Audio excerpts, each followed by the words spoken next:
Hello YouTube, welcome to this new tutorial where I'm going to be showing you how to do front rack holds. I've posted videos of me doing them. I've had some people who are confused. Why is a bodybuilder doing front rack holds? Isn't that something that Olympic weightlifters do? Yes, it's absolutely something that I've gotten from them because it's a sport that I respect. And if there's a sport I like, I always try to find some new ways to make my training more interesting and to better myself. And this is one thing I wanted to try, and I actually am very happy with them. So I've been doing them for a long time now. It's been 2 years. So what's the point, right? First off, let me say, if you don't do front squats, this lift is useless. In the sense that the technical mastery you're going to have to reach to be able to do that lift, to get benefits from it, is going to be a waste of time to achieve. And the strength benefits and the integrity benefits you're going to get from this only really translate into front squat for the most part. They have other applications, but the most important one of these is being able to front squat more weight. So if you don't front squat, completely useless, you can do other things to achieve the same purposes. But as far as what it does, it makes your front rack much more stable and stronger. Why? When you do front squats, for I want to say 80% of people, what is going to limit you is not your legs. Your legs will have the ability to push the weight. What's going to limit you is your thoracic extension and the strength of your back and the flexibility of your elbows. What's going to happen most of the time when you fail a front squat is your thoracic spine is going to round forward, and unlike a back squat where you can just good morning the weight up, with a front squat, it's over. The bar is going to fall forward and the lift is gone. I've never seen in my life someone failing a front squat with a perfect rack position just going straight down. Ever. It's always the spine that gives up, which also tells you that if you put sub-maximal weight on a front rack hold, you're going to work that extension. Now, there's a caveat to that. A big thing that happens with people when they front squat is when they go down in the hole, they naturally lower the elbows. Why? Because when you go down into a squat, for a lot of people, I would even argue the 100% of people, the majority, you are going to have to accommodate the butt wink with a certain amount of torso angle shift, meaning that you're never going to remain perfectly vertical, and your torso angle at the top is not the same as it is at the bottom. It's perfectly fine to bend forward a bit and to hip hinge into the lift as long as it's not too exaggerated. But you also understand that because of that, this is not going to carry over as much as you think, because you don't really bend at the knee, you don't really go down in the hole. The same logic applies to a box squat. If you do a box squat with a front squat position, it's not as specific as you might think, because the deeper you go in the front squat, the more your spine is going to have a tendency to round because your torso angle shifts forward, and the easier it is to lose the bar. That being said, this still has its place. Why? A big thing in the front squat is your setup and the way you take the bar off the rack is very important. And because of the position of the bar, it's, in my opinion, something that puts a lot more mental pressure on you because you actually are holding the bar. So if you train yourself to unrack something that is much heavier, it's going to take away from that stress and you're going to be able to rep more weight. Keep in mind that the front squat is an amazing leg and quads builder, which is why I do them. Now that I explained sort of the carryover and specificity aspects, let's talk about muscles. What is this going to work? It doesn't work your legs, it is not going to work your glutes, it doesn't work the quads.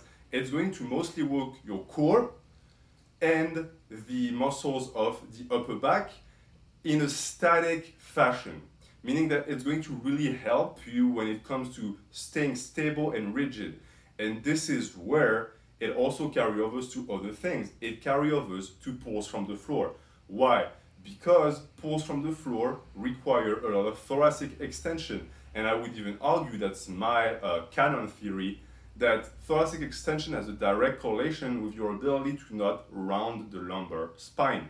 I have, again, never seen anyone pull with a perfectly vertical and strong thoracic extension and a rounded lower back. The two always go hand in hand. And for a lot of people, they can have a rounded thoracic spine and a straight lower back. So when you train your thoracic extension, you train your ability to remain stable, and you train your ability to have a tight setup for pulls on the floor, which prevents injury, energy leaks, and allows you to target the right muscles when you pull. So that's sort of the double whammy effect. It's the reason why I like this lift so much. Now that I've explained why you should be doing that, let me tell you also that even though you will be using super maximum weights for something like this, because it's a partial, it's not going to be taxing. It's isometric holds and static holds for the most part are not really taxing on the muscular system or the central nervous system at all, because you don't move the weight through range of motion. But they put stress on your system in another way because they are very mentally stressful. But the mental stress that they bring to you isn't really correlated to any real danger. It's like taking a cold shower. You're going to have a fear reaction, but you're not really running any risk. It's just your body having that reaction because you're moving super heavy weight that your body is not used to move, and it thinks, hey, if you actually try and take that to parallel, our spine is going bye-bye. But you're not actually going to do that, which is why when you do these, you always want to do them inside the rack, above the hooks. Don't work it out, okay? Even Olympic weightlifters don't work it out. They do it above the hook, meaning what? The lift is you unrack the weight, you stay static for how long you want, and you put it back. You don't work it out, okay?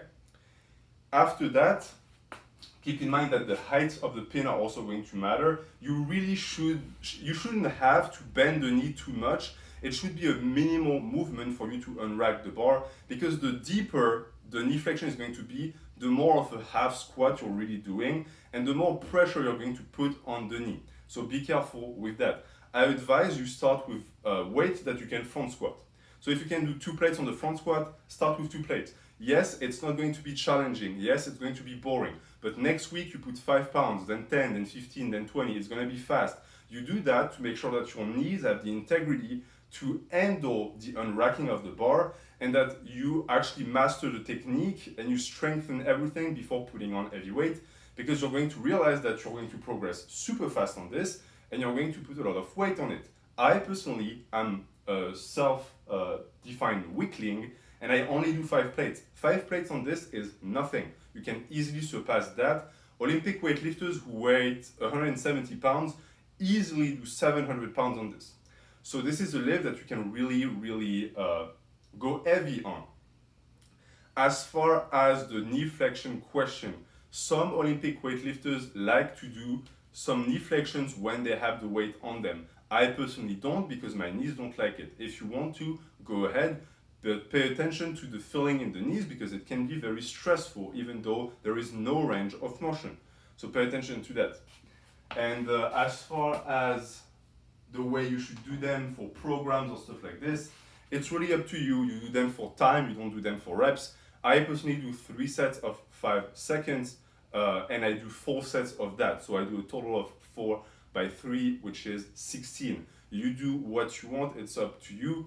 But for me, doing longer than 10 seconds, there's no point. You want something that's really challenging, that is, you need to feel like the weight is pushing on your head and trying to put it back down. You should feel it in your neck, and it should really feel like your head is gonna blow.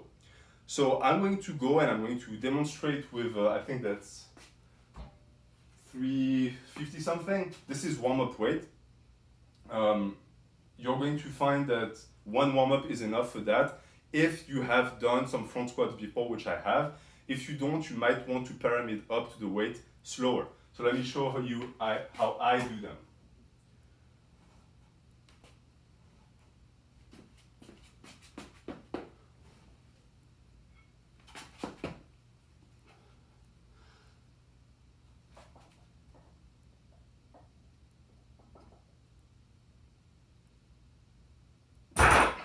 One, my front rack position is still strong.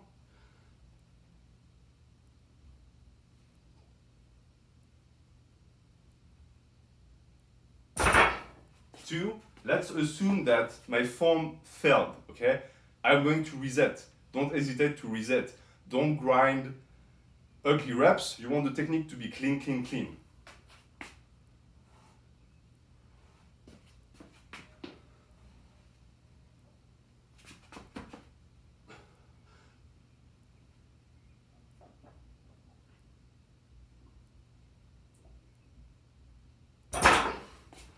And of course, the goal is to be vertical. You don't want to be crooked forward because that's not a conducive way to have a stronger rack, okay?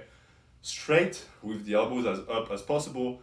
If you need to learn more about the front rack and how to have a proper front rack, I suggest you visit Olympic weightlifters channels who actually specialize in that.